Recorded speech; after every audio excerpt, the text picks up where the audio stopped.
이틀날 관리들과 장로들과 서기관들이 예루살렘에 모였는데 대제사장 안나스와 가야바와 요한과 알렉산더와 및 대제사장의 문중에 다 참여하여 그랬습니다. 지난주에 이야기할 때 베드로가 설교하는 것을 일단 막기 위해서 사두개인들이 그들을 잡아들입니다. 잡아들였지만 이미 저녁이 되어서 재판을 할 수가 없었어요. 그래서 다음 날까지 기다립니다. 그리고 이튿날 산헤드린 공의회가 소집이 됩니다. 산헤드린 공의회는 유대 사회의 각 분야를 대표하는 사람들이에요. 오늘 본문에 그 사람들이 어떤 사람들인지 자세히 나와 있는데, 첫 번째는 관리들이 등장합니다. 여기서 관리라는 말은 대제사장을 위시한 제사장들을 이야기합니다. 종교적인 대표들을 말합니다. 그 다음에 장로들이 등장하는데, 이 장로들은 각 지파, 지역의 대표들을 말합니다. 그러니까 행정적인 대표들을 말해요. 이들은 대부분 사두개파 사람들로 이루어졌습니다. 또 한 가지 사람들은 서기관들이 등장을 합니다. 서기관들은 당시의 율법교사, 랍비, 그런 사람들인데 학적인 대표예요. 이들은 주로 바리새인들이 이런 사람들이었어요. 근데 특이한 것은 6절에 대제사장 안나스가 등장을 합니다. 안나스는 실제로 대제사장은 아니었어요.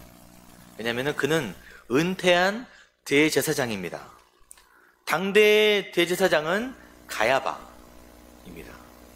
이 가야바는 안나스의 사위예요. 그러나 누가는 안나스를 대제사장이라고 이야기합니다.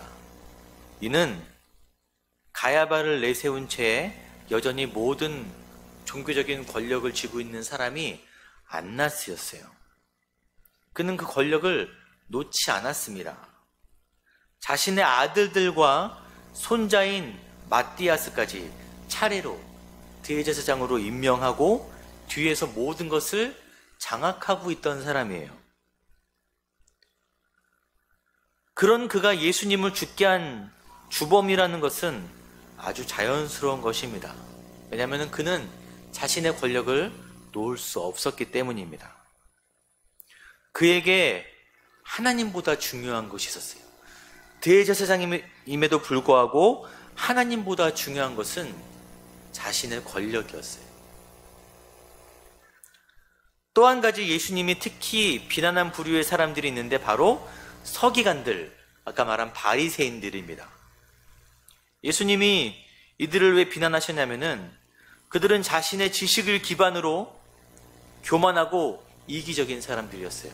많이 알면 알수록 더 하나님의 뜻을 깨달아 알아가는 사람들이 아니라 이기적이고 교만한 마음을 품고 더군다나 자신들이 이야기하는 바를 실천하진 않으면서 실천하는 척 하는 사람들이었습니다. 그들이 누리는 특권만을 사랑했어요. 이런 사람들의 특징, 아까 안나스나 바리새인들의 특징은 참 진리가 드러나고 증거될수록, 진리가 드러날수록 그들의 위치가 축소되는 거예요. 그들의 권위가 훼손됩니다. 진리가 밝게 드러날수록. 그래서 그들은 예수님을 막기 위해 모인 사람들이었잖아요. 얼마 전에 바로 얼마 지나지 않아 사도들을 막기 위해 다시 모이는 거예요. 진리를 막기 위해서. 이 자리가 무서워서 도망갔던 사도들, 그들이 두려워했던 그 장면을, 그 상황을 다시 대면한 거예요. 예수님이 그들에게 잡히실 때 그것이 두려워서 제자들이 다 도망갔었거든요. 다시 그 상황을 대면하는 거예요. 예수님이 잡히시던 그 모습 그대로 산헤드린 공의회 회원들이 모여서 재판하는 자리에 끌려간 것입니다. 그 마음이 어땠을까요? 감회가 새롭기도 하고 여러 가지 마음이 들었을 거예요. 특히 베드로는 더 그랬을 것입니다. 왜냐하면 그는 대제사장의 뜰에서 예수를 모른다고 3번이나 부인했었기 때문에 그의 마음은 더 감회가 새로웠을 거예요. 하지만 이전에 예수를 모른다고 부인하던 베드로는 이제 없어요. 성령이 충만하여서 그들을 상대로 예수를 증거하는 베드로가 그 자리에 있습니다. 여러분, 예수를 믿는다는 것, 제자의 길을 간다는 것은 진리를 거부하는 이 저항을 대면하는 것입니다. 우리는 때로 신앙생활 하면서 적당히 피해갈 수도 있고 이 거대한 흐름에 묻어갈 수도 있어요. 또 많은 사람들이 그렇게 신앙생활을 하고 있죠. 본문의 베드로의 모습은 참 대단하고 멋져 보입니다. 그들 앞에 당당히 서서 말씀을 증거하는 그의 모습은 대단해 보여요. 그러나 베드로는 자신의 연약함을 성경에 다 기록하죠. 자신의 예수님을 부인했던 것, 예수님께 혼났던 것, 많은 것들을 다 기록합니다. 적어요. 왜 그렇게 하냐면은 자신이 이렇게 변한 것이 다 예수님의 은혜임을 그는 고백을 하는 것입니다. 사랑하는 성도 여러분, 지금까지 우리가 어떻게 신앙생활을 해왔든지 간에 예수님은 우리의 지난날의 실패를 책망하시는 분이 아니십니다. 다시 일어서도록 격려하시고 성령의 능력을 주시는 분이세요. 이전까지 적당히 세상의 저항을 피해서 이 흐름에 묻혀서 살아왔다 하더라도 너 왜 그랬어가 아니라 다시 일어나자, 함께 가자라고 말씀하시는 분이십니다. 일어서도록 격려하시고 성령의 능력을 부어주십니다. 저와 여러분이 다시 한번 세상 가운데 말씀의 기준을 세우고 예수님의 제자로 다시 한번 나아가기를 바랍니다. 베드로와 같이 그런 모습으로 우리가 함께 서서 하나님 말씀을 들고 이 땅을 살아가는 사람이 되기를 그렇게 되기를 원합니다. 성령이 우리로 하여금 그 모든 것들을 감당하게 하세요. 믿으시기 바랍니다. 7절에 사도들을 가운데 세우고 묻되 너희가 무슨 권세와 누구의 이름으로 이 일을 행하였느냐 이렇게 얘기합니다. 너무 많은 사람들이 앉아있던 그 구걸하던 사람이 일어난 기적을 봤어요. 16절에 이 사람들을 어떻게 할까? 그들로 말미암아 유명한 표적 나타난 것이 예루살렘에 사는 모든 사람에게 알려졌으니 우리도 부인할 수 없는지라. 너무 많은 사람들이 그 장면을 봤기 때문에 그 표적 자체를 부인하지를 못하는 거예요. 그렇기 때문에 차선책으로 그 기적의 기원이 하나님이 아닌 귀신의 일로 치부해버리고 싶은 거예요. 그렇기 때문에 무슨 권세와 누구의 이름으로 이 일을 행했냐라고 물어보는 것입니다. 그들은 이미 예전에 예수님을 상대로 그런 주장을 했어요. 누가복음 11장 14에서 15절에 예수께서 한 말 못하게 하는 귀신을 쫓아내시니 귀신이 나가매 말 못하는 사람이 말하는지라. 무리들이 놀랍게 여겼으나 그 중에 덜없는 말하기를 그가 귀신의 왕 바알세불을 힘입어 귀신을 쫓아낸다 하고 라고 얘기합니다. 그들은 그 기적의 기원이 하나님이 아니라 예수의 이름이 아니라 귀신으로부터 온 것이라고 이야기하고 싶었던 거예요. 근데 베드로가 어떻게 대답하냐면은 9절에 만일 병자에게 행한 착한 일에 대하여 이 사람이 어떻게 구원을 받았느냐고 오늘 우리에게 질문한다면 이렇게 얘기합니다. 산헤드린 공의회의 관심은 육신의 질병을 고친 기적이에요. 그 기적을 어떻게 훼손시켜 볼까? 그 기적을 어떻게 귀신의 역사로 얘기해서 저들을 처벌할까라는 생각으로 가득했지만 베드로의 관심은 기적이 아니라 구원에 있습니다. 이 사람이 어떻게 구원을 받았느냐고 오늘 우리에게 질문한다면 그랬어요. 우리는 어떤 기적을 볼 때, 그런 성령의 역사를 볼 때 그 역사 자체만으로 보지만 베드로는 그 성령의 역사를 건강한 방향으로 잘 적용시키는 예시를 보여줍니다. 베드로는 어떻게 하냐면은 그 치유의 기적은 구원을 위해서 일어난 거예요. 또한 그 구원은 그 사람만을 위해서 일어난 것이 아니라 그와 그 기적을 향한 내가 특별해서 일어난 것이 아니라 12절에 천하 사람 중에 그 구원은 천하 모든 사람들을 위해서 있는 것이다. 성령이 역사하는 것은 구원을 위해서 어떤 일부 사람들만이 아니라 천하 모든 사람들을 구원하기 위해서 역사한다고 이야기하는 것입니다. 여러분, 이것이 성령의 역사를 대하는 우리의 바른 자세입니다. 구원을 위해서 모든 사람들에게 그 구원을 증거하기 위해서. 베드로는 또한 이어서 이야기합니다. 10절에 너희와 모든 이스라엘 백성들은 알라, 너희가 십자가에 못 박고 하나님이 죽은 자 가운데서 살리신 나사렛 예수 그리스도의 이름으로 이 사람이 건강하게 되어 너희 앞에 섰느니라. 너희가 지금 하나님의 이름을 내세워 이 자리에 모여 재판을 하고 있는데, 하나님의 뜻인 척하면서 재판을 하고 있는데, 너희는 예수를 누명씌워 십자가에 못 박았고 하나님은 그 예수를 다시 살리셨다. 그들을 하나님과 분리시킵니다.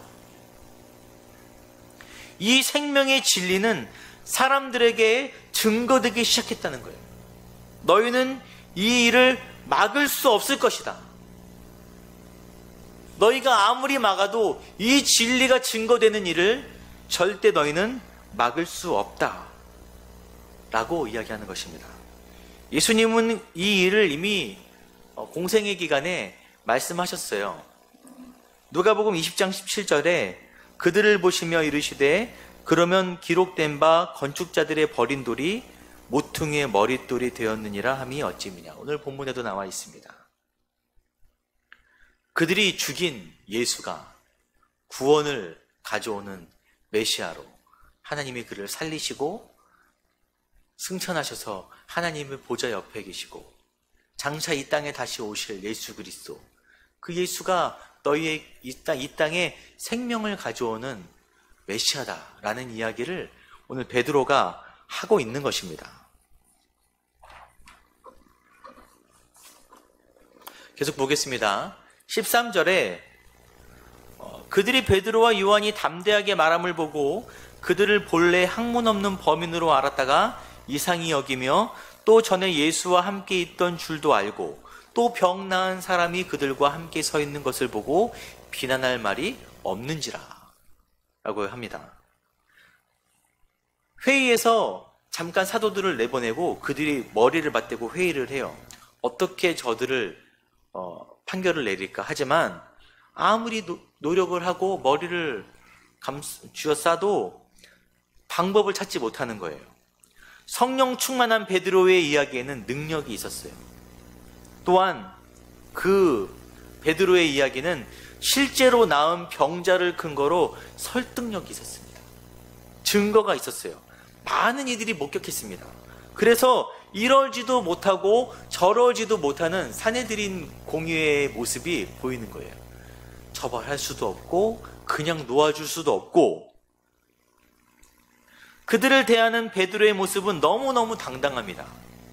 그들이 아무리 경고해도 아랑곳하지 않고 20절에 우리는 보고 들은 것을 말하지 아니할 수 없다. 아니할 수 없다 라고 합니다.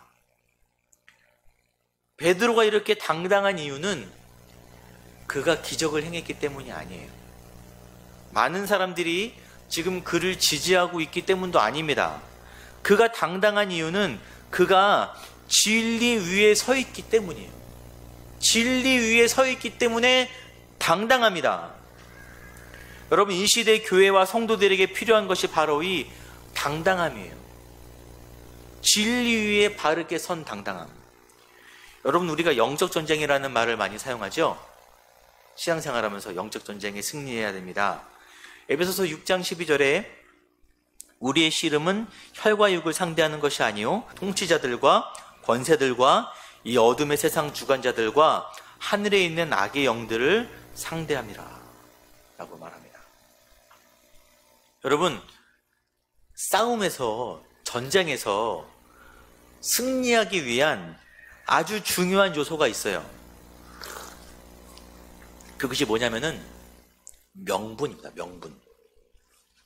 그 전쟁 영화들 같은 걸 볼 때 명분 싸움을 해요. 명분이 없는 싸움은 이겨도 지는 경우가 많습니다.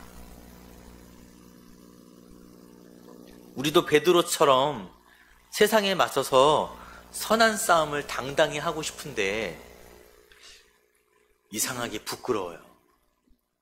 교회가 세상 가운데 당당히 이렇게 서서 복음의 진리를 가지고 세상과 맞서야 되는데 이상하게 교회가 부끄럽고, 저는 가끔 목회자인 게 부끄럽고, 여러분들도 그런 마음이 들 수도 있어요. 우리들의 모습이 당당한 사도들의 모습이 아니라 이러지도 못하고 저러지도 못하는 궁색한 사내들인 공유의 모습처럼 느껴질 때가 간혹 있습니다. 여기서 다시 한번 돌아보는 특이한 점이 2절로 돌아가서, 오늘 지난주 본문으로 돌아가서 2절에 예수 안에 죽은 자의 부활이 있다고 백성을 가르치고 전함을 싫어하는 거예요. 사도들의 가르침을 부인하고 의심하고 잘못되었다, 너희들의 가르침은 잘못되었다라고 비난하는 것이 아니라, 너희가 틀렸다라고 말하는 것이 아니라 싫어하는 거예요. 그들이 할 수 있는 것, 대적자들이 할 수 있는 것이라고는 17절, 18절에 이것을 민간에 더 퍼지지 못하게 그들을 위협하고, 18절에도 그들을 불러 경고하고, 21절에도 관리들이 백성들 때문에 그들을 어떻게 처벌할지 방법을 찾지 못하고 다시 위협하여 놓아주었더니, 그들은 사도들이 전하는 진리를 반대하지 못했어요. 명백한 진리 앞에 그들이 할 수 있는 것은 위협하는 거예요. 경고밖에 못하는 것입니다. 사도들의 모습은 지금 위협 앞에 있고 위태로운 상황 가운데 있지만, 그런 사도들의 모습이 참 부러워요. 그들에게는 명분이 있었습니다. 다시 말씀드리지만 그들은 진리 위에 바르게 서 있었어요.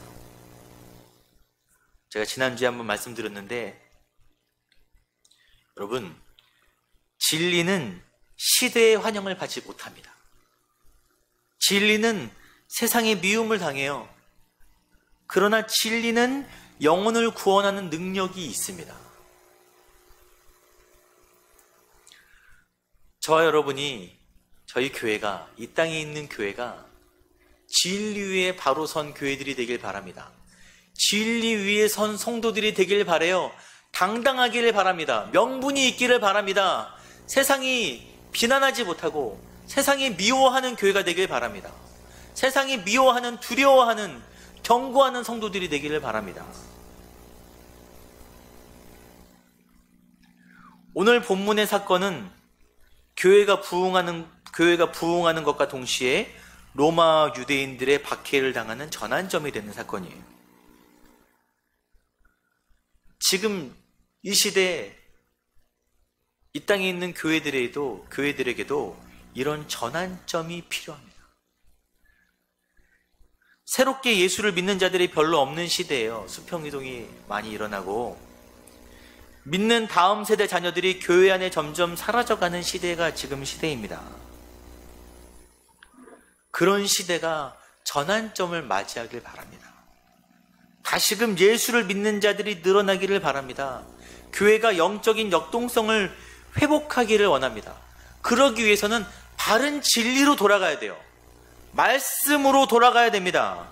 디모데후서 2장 15절에 너는 진리의 말씀으로 옳게 분별하며 부끄러울 것이 없는 일꾼으로 인정된 자로 자신을 하나님 앞에 드리기를 힘써라.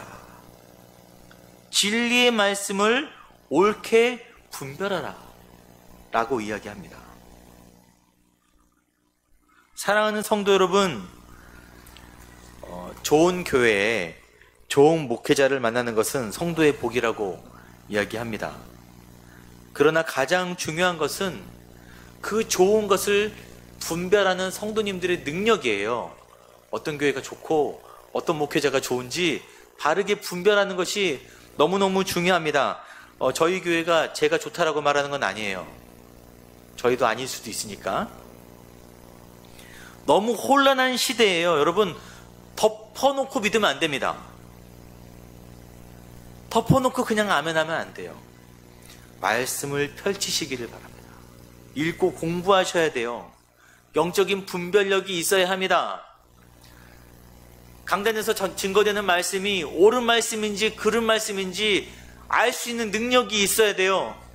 인터넷에서 길거리에서 증거되는 말씀들이, 성경 이야기들이 틀린지 옳은지 분별할 수 있는 능력이 있어야 합니다. 그래야 진리 위에 설 수 있는 거예요. 여기서 말하면 그냥 아멘하고 또 여기서 말하면 그냥 아멘하고 그러다가 세상 풍조를 같이 따라가는 것입니다. 자기 주관적이란 말은 좀 그렇죠. 객관적인 성경의 지식이 필요해요. 우리에게 객관적으로 성경을 바로 알아야 됩니다.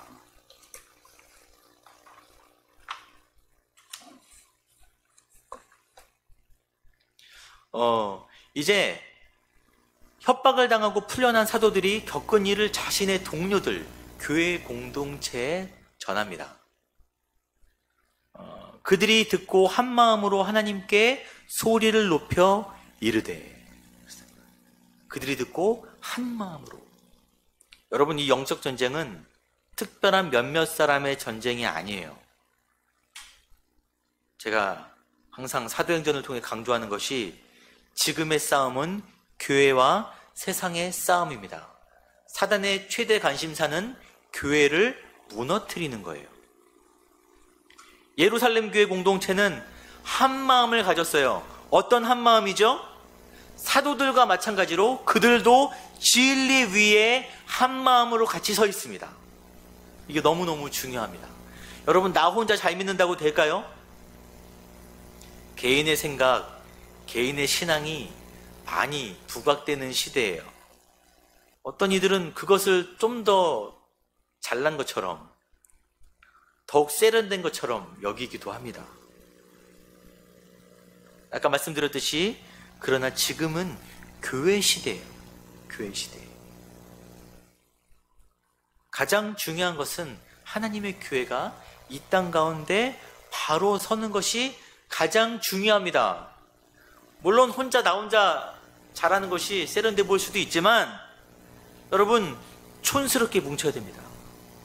한 마음으로 뭉쳐야 돼요. 한 마음이 되어야 합니다. 교회 안에 함께 신앙생활을 해야 됩니다. 제가 지금 성도님들은 영적인 분별력이 부족하고 학식적으로, 영적으로 교육자의, 목회자들의 도움을 받아야 된다라고 말씀드리는 건 아니에요. 요즘은 정보가 많고 여러 가지 공부할 수 있는 기회들도 많아서 목회자들보다 더 많이 알고 영적으로 뛰어난 분들, 역량 있는 분들이 많이 계십니다. 가끔 설교하기가 두려워요. 그러나 우리는 한 마음으로 뭉쳐야 되는 거예요. 왜냐하면은 26절, 27절에 세상의 군왕들이 나서며 관리들이 함께 모여 주와 그의 그리스도를 대적하도다. 27절에 과연 헤롯과 본디오 빌라도는 이방인과 이스라엘 백성과 합세하여 예수를 거스르는 거예요. 여러분, 종교적으로, 행정적으로, 학식적으로 합세하여서 교회를 무너뜨리려고 합니다. 이것이 사단의 실체입니다. 여러 가지 문화적인 것들로, 여론으로 많은 것들이 합세하여서 교회를 무너뜨리려고 합니다. 요즘 교회가 이래저래 욕을 먹죠. 정치적으로도 욕을 먹고, 이런 사태 가운데서도 욕을 먹고, 윤리적으로도 욕을 먹고, 사면초가 같아요. 개인의 힘으로는 이 물결을 이겨낼 수 없습니다. 우리가 한 마음으로 같이 서야 돼요. 한 마음으로 어디 위에 서야 돼요? 진리 위에 서야 합니다. 교회가 내적으로는 진리 위에 서고 외적으로는 합심하여서 이것들을 이겨내지 못하면 이 교회의 미래는 참 암담한 거예요. 물론 교회가 암담한 거지 진리가 암담한 것은 아닙니다. 그리고 교회는 합심하여 기도해야 합니다. 무엇을 기도하냐면은 또 종들로 하여금 담대히 하나님의 말씀을 전하게 하여 주시오며, 진리의 말씀을 전하게, 하나님의 말씀을 교회가 증거하기 위해서 기도해야 합니다. 모든 것이 30절에 예수의 이름으로 이루어지게, 모든 것이 예수님의 뜻 가운데 예수님의 이름으로 이루어지기를 기도해야 합니다. 다른 것들을 기도할 때가 아니에요.